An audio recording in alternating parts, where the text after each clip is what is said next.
Well, the state government is pressing ahead with electoral reform, and a little bit earlier today, there was a memorial service held at Parliament House in West Perth for the independents and the micro and minor parties in WA politics. The driver of all of this particular memorial service is the leader of the Daylight Saving Party in WA, Wilson Tucker, who joins me live from Parliament House in West Perth. Wilson, good afternoon. Good afternoon, Ollie. How are you? I'm all right, Wilson. Is this the end of the road for you as a politician? Look, it's certainly going to be, I think it's the end of the road and the end of minor parties and grassroots parties and potentially also independents in WA politics. It'll certainly be a lot harder to get re-elected, and essentially Labor are completely overhauling the upper house and focusing concentration on the city seats, to the detriment of regional WA, and also increasing the bar for registration for minor parties, for micro parties, which will be a very high bar to hit in the future.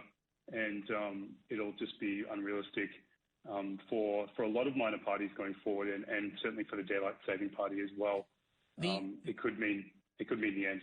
The Premier, Mark McGowan, has used you in particular as the impetus for the electoral reform, saying you only received 98 votes and you're a West Australian politician. What do you say? Mm-hmm.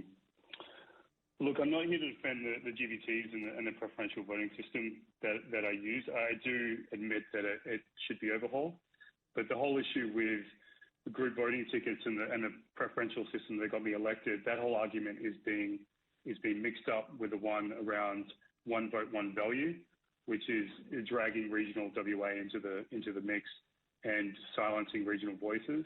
And at the same time, the Premier and the Labor Party are also raising the bar for minor parties to a unrealistic level, basically. So it's going to cost around minimum $12,000 for parties to run in future elections. And if you're the Labor Party and you have millions of dollars in donations and funding, that's not a problem. But certainly if you're a grassroots party trying to get started, that is a considerable amount of money, and it's going to be completely difficult.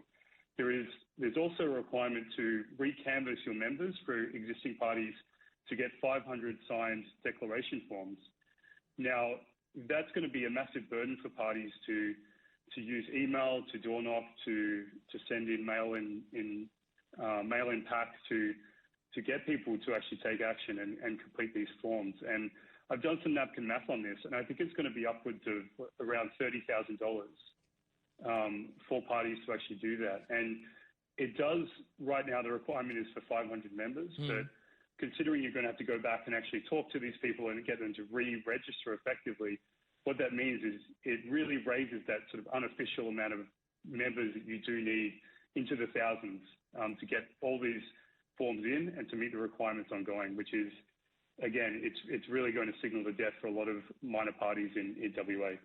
To get 500 signatures, though, in a population of 2.7 million people in Western Australia, we're talking about 0.00018% of the population. It's not too hard an ask, is it really, Wilson, if you're trying to be asked to get 0.00018% of the population's signatures just to even have a crack at running to be a politician in Western Australia? Well, it's really around the timing of the requirement to get those 500 signatures. So there is a clause in the bill that says you need to provide these 500 signed forms within 12 months of the bill passing. And right now, the bill is currently being debated in the upper house. It'll probably be debated this week, and I'm sure it'll pass by Thursday. And then you have 12 months effectively to round up these signatures. And really, the government hasn't been clear in terms of how you provide these forms back. If we're talking about a physical form, that can be difficult. And certainly regional WA, it is difficult to canvass people because we are, a very big state.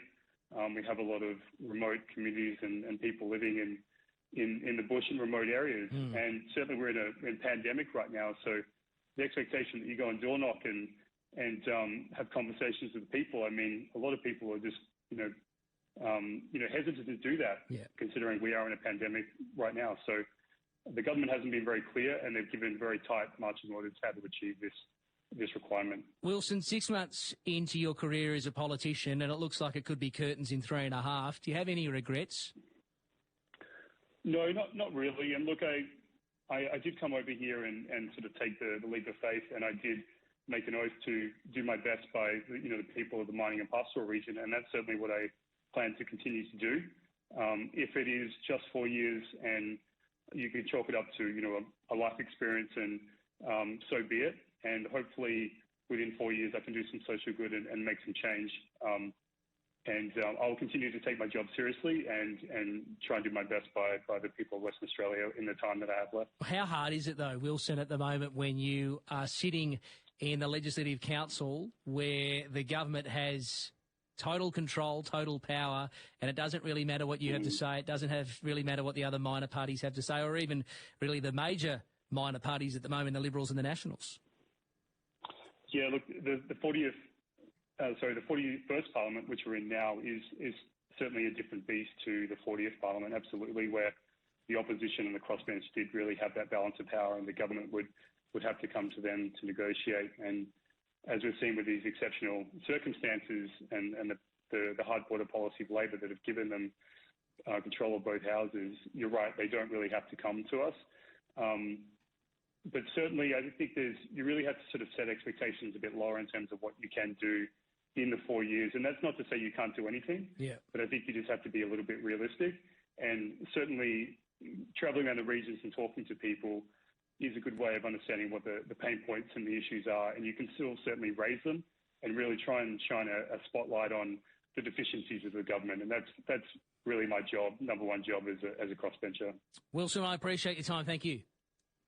No worries, Ollie. Thank you. That's Wilson Tucker, Daylight Saving WA MLC, who today held a bit of a political stunt, but called it a memorial service for the independents, the micro and the minor parties in WA politics as the government continues full steam ahead with electoral reform. Remember, it was not a priority. It wasn't being thought of pre-election, and not even 6 months into the second term of the McGowan government. It will probably pass sometime this week. Do you support the move by the state government to reform the Electoral Act? Mark McGowan, as I say, he was on the record before the election saying it was not a priority for the government, but here we are, 6 months post-election, it is before the parliaments. 133 882, that is the talkback number. Pedro on the text line, he says the bill that is designed to reduce regional representation. It is a 100-year-old ideological aim that delivers a minor gerrymander. No Metro MP is getting complaints. The regions are outweighing Metro seats, intellectually bankrupt. So that's what Pedro has to say. I'd love to know what you make of it. 133 882. Give me a call.